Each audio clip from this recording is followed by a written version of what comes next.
Bora, Rafael, pra análise aí de Corinthians e Grêmio e Corinthians, aliás, né, foi fora de casa, 1-1, um empate bom, um golaço do Bidon, hein, a gente fala pra ele chutar, que ele tem que bater, ele bate bem na bola, e fez um golaço de esquerda no ângulo, porém, meu amigo, tem jogador que não merece vestir a camisa do Corinthians não, mano, Hector Hernandes, Kaká, Maicon, pelo amor de Deus, hein, então se liga só na análise da mídia, deixa seu like, comenta o que você achou do jogo, quero saber muito sua opinião, se inscreve no canal se você não é inscrito, então sem mais enrolações, bora pro vídeo. Bom, eu quero falar também do Grêmio, que jogou hoje um empate importante com o Corinthians, 1-1, mas importante para o Corinthians. O Grêmio abre o placar e depois o Breno Bidon consegue o empate em 1-1. O jogo lá na Arena do Grêmio. Então é aquela pausa também para dar um pouco de tranquilidade para o Corinthians com aquele pensamento de que sim, pode ter um bom segundo semestre ok de Campeonato Brasileiro, os dois times ali no meio da tabela.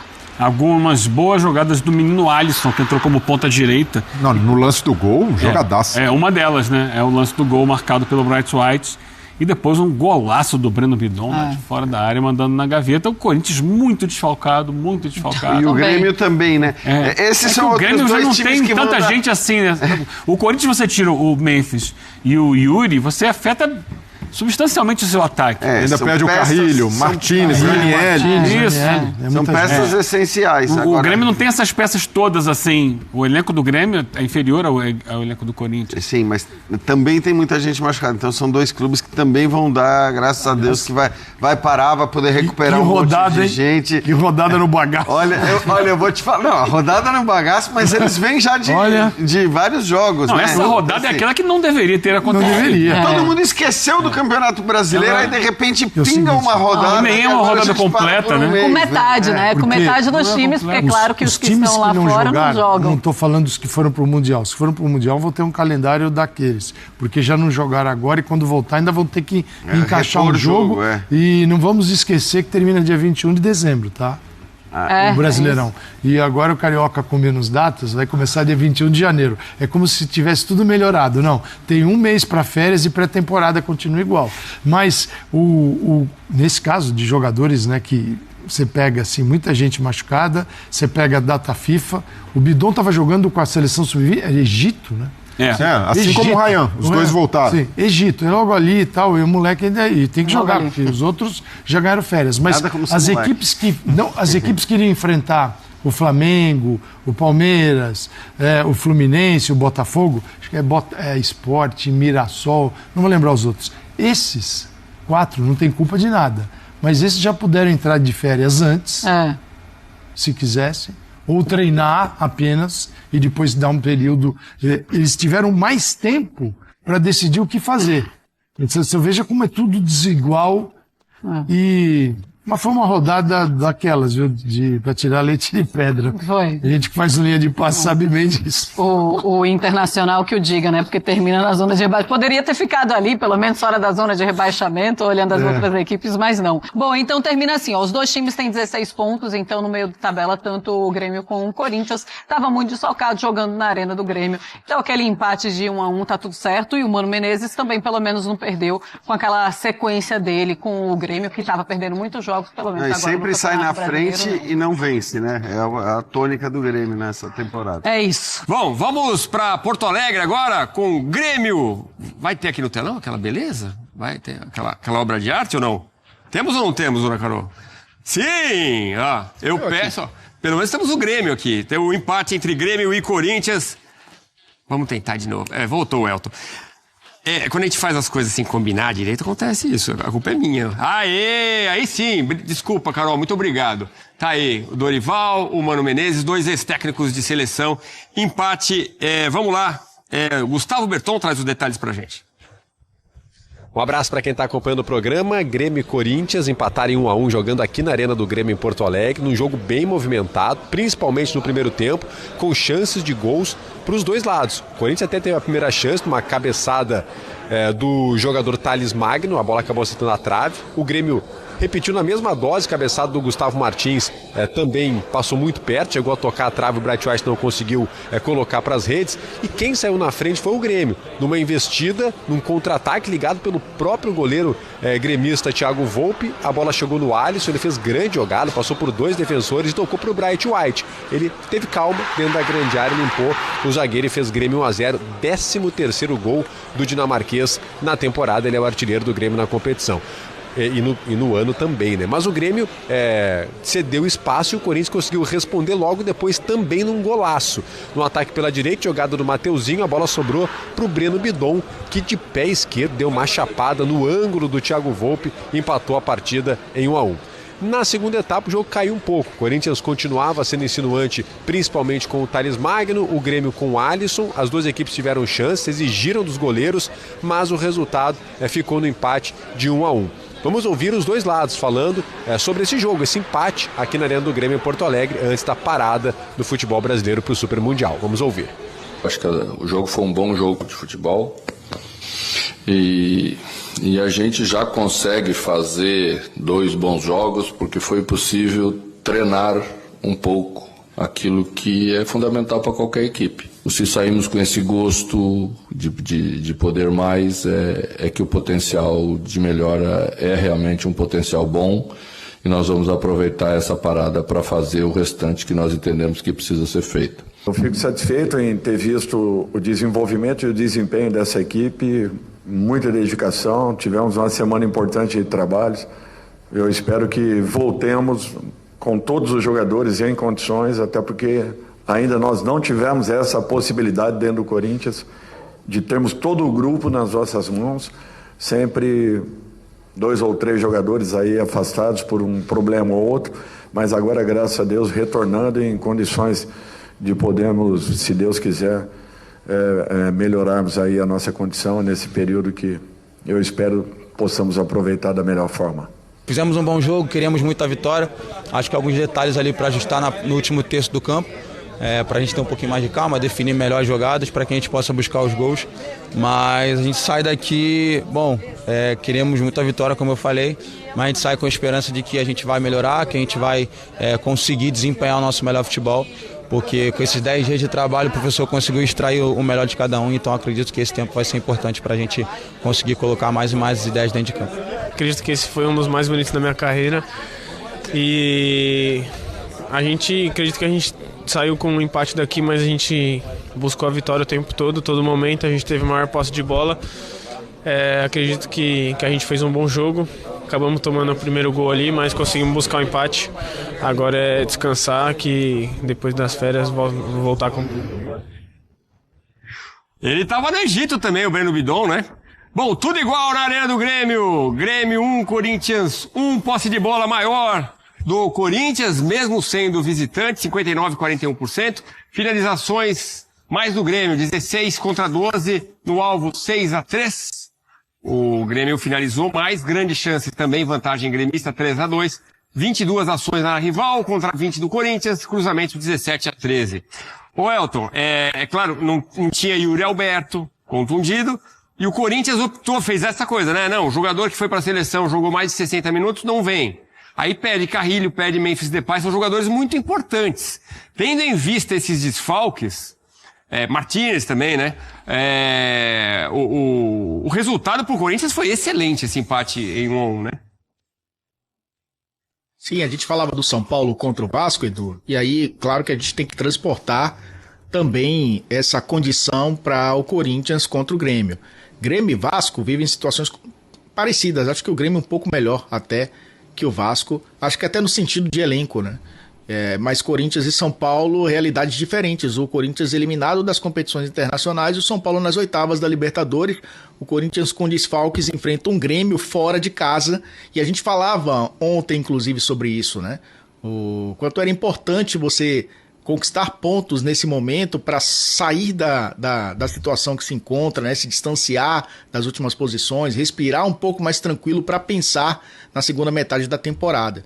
E o Corinthians, a gente falava também sobre a prioridade na defesa, né? Que o Dorival colocou desde que chegou para fazer o time funcionar melhor defensivamente. Então, a defesa funcionaria bem nesse jogo. Na prática até conseguiu, levou um gol do Bright White, né? Uma bola dentro da área que ele gira, faz ali é uma jogada de centroavante mesmo, a bola chegou na área, ok, mas contou muito com a qualidade do seu atacante, né, para fazer 1-0.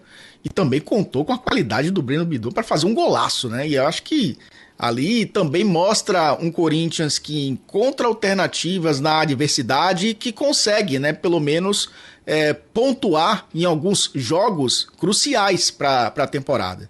Então é um Corinthians que sai com um ponto para se comemorar, Edu. A gente está vendo o gol do Bright White, como eu falei, né? É um time que tomou um gol em transição, deu espaço para um atacante que precisa ali de meio metro apenas para girar e marcar, mas depois foi um Corinthians que defensivamente rendeu bem, né? Teve o Mateuzinho e o Anguilleri sendo os jogadores de construção pelos lados, o André Ramalho e o Kaká na defesa, proteção do Maicon e do Rian, né? E aí é uma questão também que o Corinthians, aí as adaptações começam a acontecer a partir daí, né?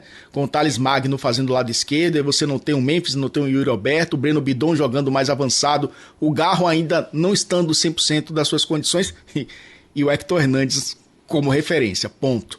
Então, defensivamente, o Corinthians se comportou bem contra um Grêmio que jogou em casa, e a gente viu os números. O Grêmio teve menos posse de bola porque o Corinthians conseguia reter essa bola no seu campo de defesa e usar muito bem, rodar a bola para tentar tirar o Grêmio do seu campo defensivo, mas foi um jogo de muitas finalizações, né? Foi um jogo que tivemos finalizações em abundância dos dois lados, né? 28 no total, contando os dois lados. No fim das contas, um resultado ruim para o Grêmio, pensando num confronto direto e num distanciamento, né, das últimas posições, ou pelo menos uma aproximação das primeiras posições, e um bom resultado para o Corinthians pelo cenário, né, apresentado com tantos desfalques e certo, é claro que muita gente vai dizer que não, né, mas um início de trabalho, né, o início de trabalho do Dorival, que é um técnico que ainda está tentando encontrar a formação ideal dessa equipe. O Corinthians, como eu disse na introdução, evoluiu, tá? Eu vi um time muito bem organizado, eu vi um time bem treinado. Essa parada, o que nos dá uma esperança muito boa, viu, gente? Porque a gente vai ficar um mês sem futebol, 15 dias de férias e depois 15 dias de treinamentos. Pode até ter um jogo treino ali, um amistoso, enfim, o Corinthians está definindo essa questão ainda. E uma coisa, assim, que me dá esperanças é que na parada da data FIFA, já deu para ver um Corinthians bem mais organizado, tá? Não é aquele... Assim, não adianta ficar batendo na mesa, né, brigando com todo mundo, xingando não, porque eu nunca xingo ninguém. Brigando com todo mundo, porque não vai adiantar.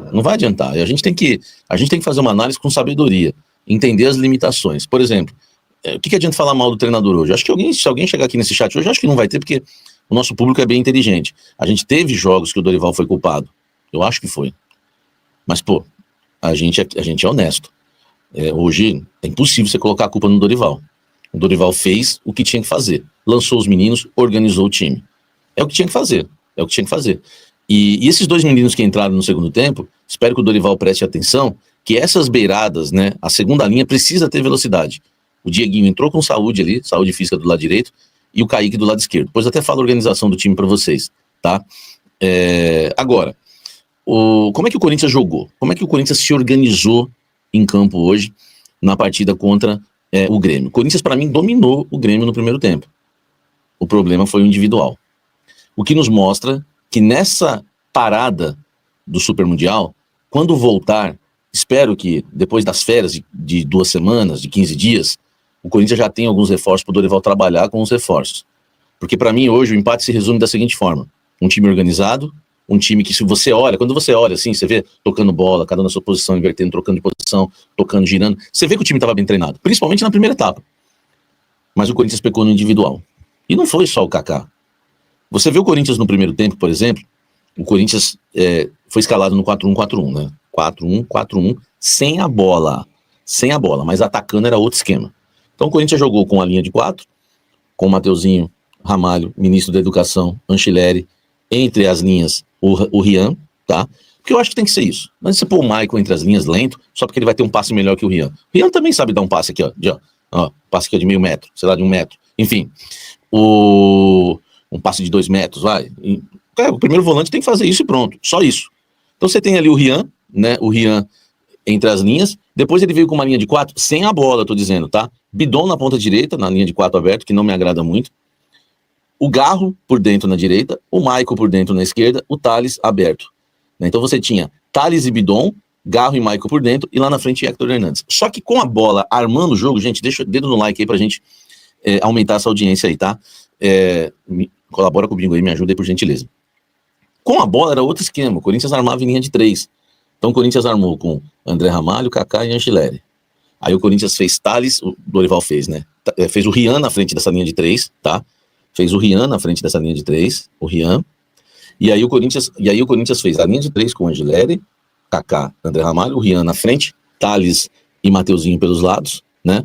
Por dentro, né, vindo armando, por dentro o Maicon e o Bidon, um pouco mais adiantado o Garro, né? O Maicon caía para a esquerda, o Garro e o Bidon vinham também pelo meio e lado direito. E na frente o Hector Hernandes. Então, tinha profundidade. Olha só, cara, foi um time interessante, viu?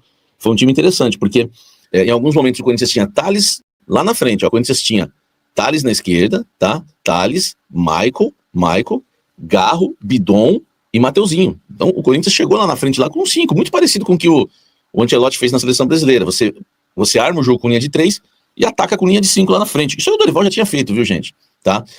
Só que tem um problema, né?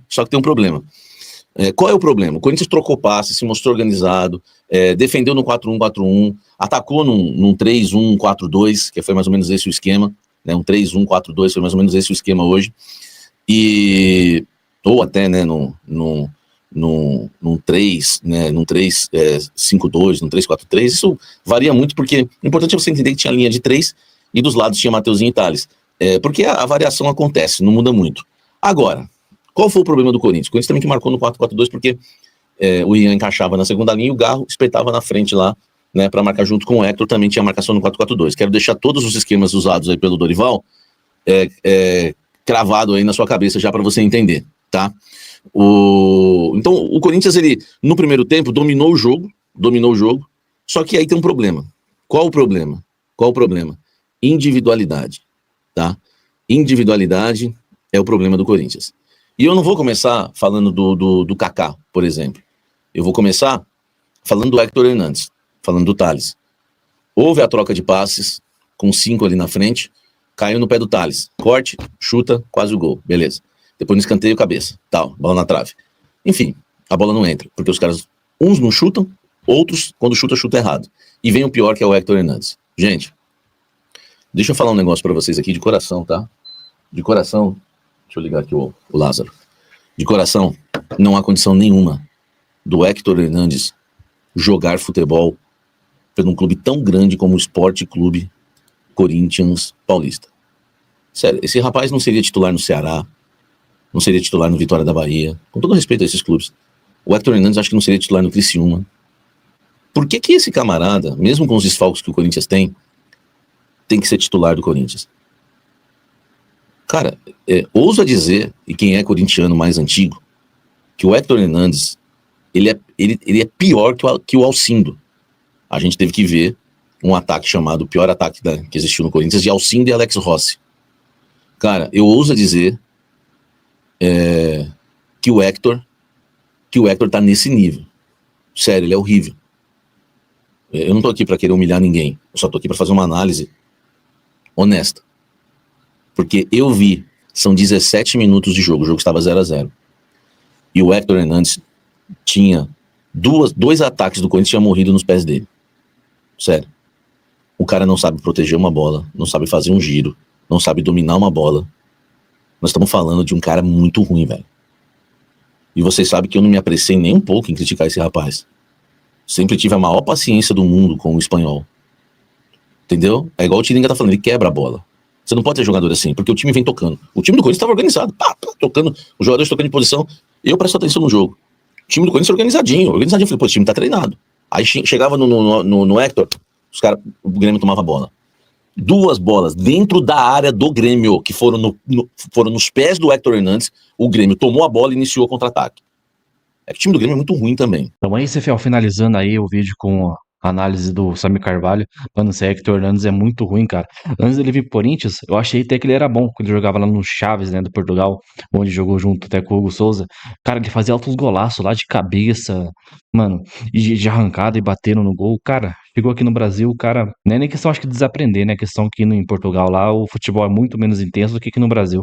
Lá em Portugal é só Porto, Sport e Benfica, só. Aqui no Brasil, mano, qualquer time aqui que você pega é uma intensidade enorme. Infelizmente, o cara não se adaptou e a gente prestou o Raul lá pro Ceará, né? O Raul, mano, fazendo gol a rodo. Se não me engano, até o artilheiro do Campeonato Brasileiro. Vou dar uma olhada depois pra ver. Mas eu acho que ele é o artilheiro do Campeonato Brasileiro, o Raul. Então, cara, Hector Hernandes sem condições, cara. E, cara, essa análise do Samir Carvalho foi interessante. Mano, eu não consegui enxergar evolução no time do Corinthians, assim, mas pelo que ele falou, realmente vou até assistir o jogo de novo, os melhores momentos, pra analisar esses pontos aí que ele explicou, porque, mano, muito interessante. Realmente, agora vai ter um mês aí pra... Não pra treinamento, né, porque vai ter 15 dias, 19 dias de férias dos jogadores. Se não me engano, eles vão voltar aí ali pro dia 2 de julho, mais ou menos. Então, vai ter 2 semanas pra treinar. Não sei se vai ser o suficiente para mudar mais ainda a cara desse time. Claro que precisa de contratação. Não sei com qual dinheiro. Se vai ser jogador livre, se vai ter que comprar, vai ser complicado. Mas aí o Fabinho Soldado, o Dorival, a diretoria vai ter que ter muita criatividade para trazer jogadores livres ou jogadores baratos que agreguem ao Corinthians e não sejam jogadores nível Hector Hernandes. Então é isso. Comenta aí, deixa o seu like, se inscreve no canal, ative o sininho para você não perder nada do Coringão, nenhuma informação. Então até o próximo vídeo. Valeu, é nóis.